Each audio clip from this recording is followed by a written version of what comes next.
હાલો, મારી યુટ્યુબ ચેનલમાં આપ સૌનું સ્વાગત છે। જય બાબા સ્વામી, જય ગુરુદેવ। આજે આપણે બનાવીશું ભીંડો અને મકાઈનું શાક।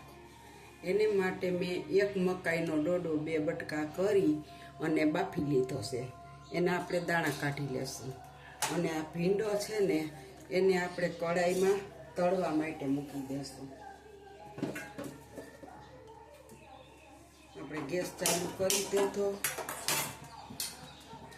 હવે આપણે તેલ નાખીશું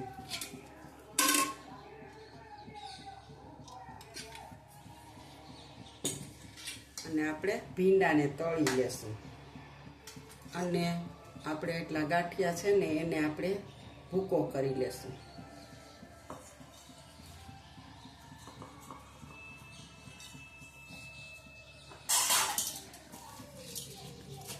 જો આપણું તેલ છે ને એ ગરમ થઈ ગયું છે। હવે તમે જોઈ શકો છો અને આપણે હજી જોઈએ કે આપણું તેલને થોડીક વાર છે।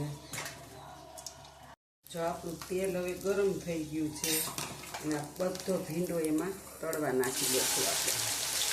તે ખાઈએ તળાઈ જશે તેલમાં સરસ તેલ જાજુ છે ને એટલે અને સાથે એમાં થોડું એવું આપણે નિમક નાખી દઈશું એટલે ઝટ કરાઈ જાય। આપણે મસ્ત આને તળી લેશું તો મીઠું જરીક નાખ્યું છે ને એટલે હમણાં 5 મિનિટ શાંતા તળાઈ થાય। તળીને કરો ને એટલે શાક અત્યારે ચોમાસાનો ભીંડો ચીકણો હોય છે એટલે તળી નાખો ને એટલે શાક જરાય ચીકણું ન થાય અને મસ્ત બને છે। સુધીમાં આપણે આ ડોડાના બી કાઢી લઈશું। થોડોક ભગે છે બધે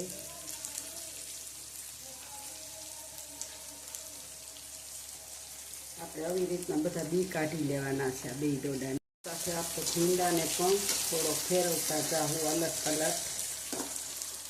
અને હવે તો આપણે એક લાઈન કાઢીને પછી આમ કાઢો ને એટલે તરત જ ડોડાના બી નીકળી જાય। બધા એક લાઈન આપણે હાથેથી કાઢવી પડે પછી તો તમે ચાકુ લો ને એટલે સરસ તો આવી રીતે ભરાવો ને તો આખી લાઈન નીકળી જાય।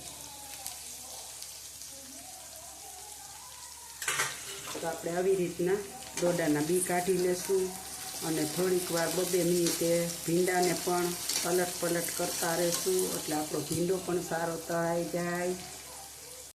જો આપણો ભીંડો છે ને એ સતળાઈ જવા આવ્યો છે તો તમે જોઈ શકો છો। હવે આપણે એને અને આ મેં ડોડો છે ને કુકરમાં 3 સીટીમાં બાફ્યો છે એકદમ કૂણો છે। એ તો એમાં કાંઈ બતાવવાની જરૂર નથી બતાવ્યો। એક ડોડાને 3 સીટીમાં બાફી લીધો અને જો દાણા કાઢી લીધા મસ્ત બફાઈ ગયો અને આ આપણું ભીંડો પણ તળાઈ ગયો જો તમે જોઈ શકો છો મસ્તીનો। હવે આપણે ભીંડાને 2 મિનિટમાં કાઢી લેશું। જો આપણો ભીંડો તળાઈ ગયો છે અને આપણે એને હવે કાઢી લેશું।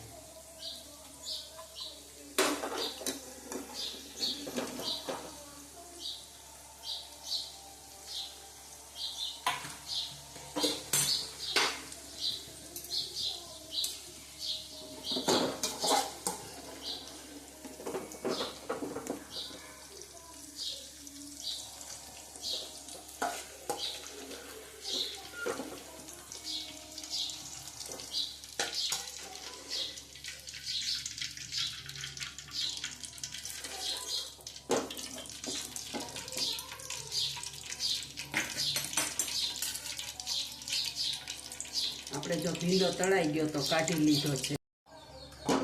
હવે આપણે આની અંદર રાઈ નાખીશું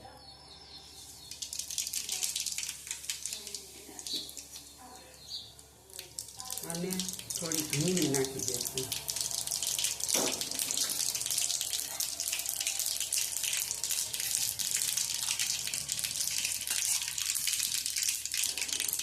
એક ચમચી આદુ લસણ મરચાંની પેસ્ટ નાખી દઈશું આપણે।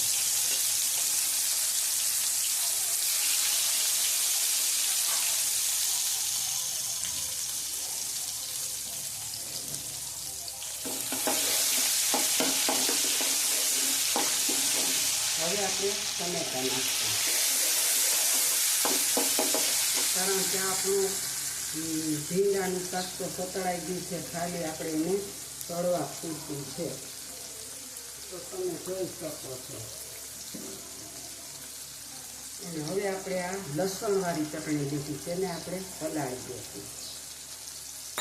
આપણા ટમેટા ગળે ને તો આપણી ચટણી હમણાં પલળી જશે. કારણ કે હંમેશા મસાલા છે ને એ પલાળી નાખો ને તો શાકનો ટેસ્ટ બહુ સારો આવે છે.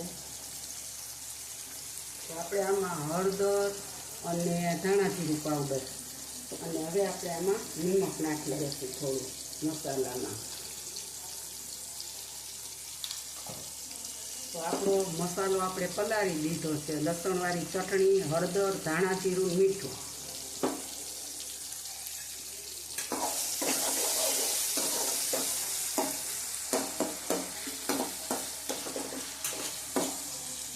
જો આપણા ટમેટા ગળી ગયા છે, હવે આપણે આમાં મસાલો નાખી દઈશું.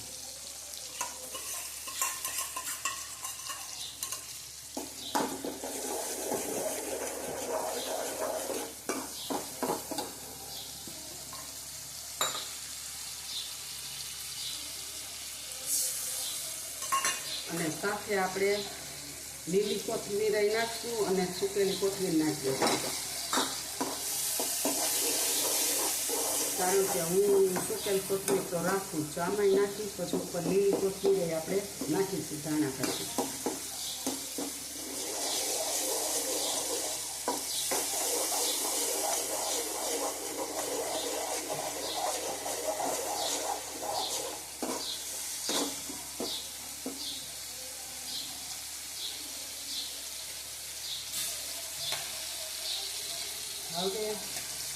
હવે આપણે પેલા દાણા નાખી દઈશું.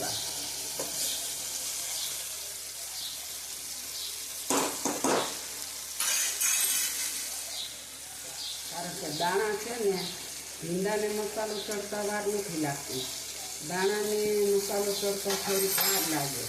એટલે આપણે આ દાણાને મસાલામાં પેલા સાતળી લેશું.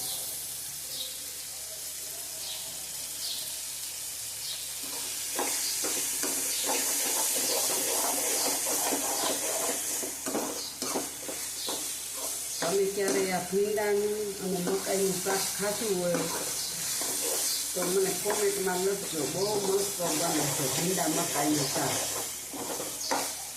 ખાવામાં બહુ ટેસ્ટ હોય છે. આપણે આને હજી 2 મિનિટ ચડવા દઈશું.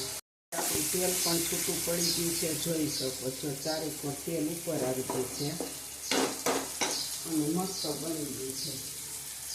તો આપણે આની અંદર થોડું પાણી નાખીશું, નહીંતર મસાલો ગળી જાય. અને આપણા બીની અંદર મસ્ત થોડીક વાર ચડવા દેશું. એટલે આપણો મસાલો છે ને એકદમ ફૂલી જાય, મસ્ત ચડે ને. એટલે જો આપણે બીને ચેપીને જોઈ જોશું.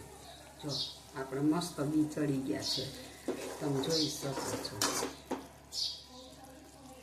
હવે ભલે રસો રહ્યો પણ આપણું ભીંડાનું શાક જરાય બિલકુલ ચીકણું નહીં થાય, તમે જોઈ શકો છો. આપણે આમાં થોડું પાણી નાખીશું અને આપણે આ ગાંઠિયાનો ભૂકો ખાંડ્યો હતો ને એ અંદર નાખી દઈશું 2 ચમચી જેટલો.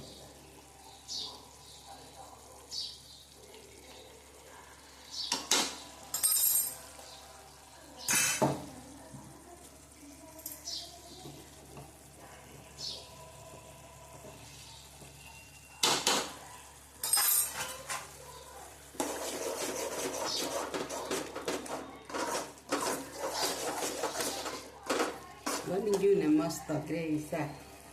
હવે આપણે આ ભીંડો અંદર નાખી દઈશું, કારણ કે આની અંદર તેલ બહુ ઝાઝું છે.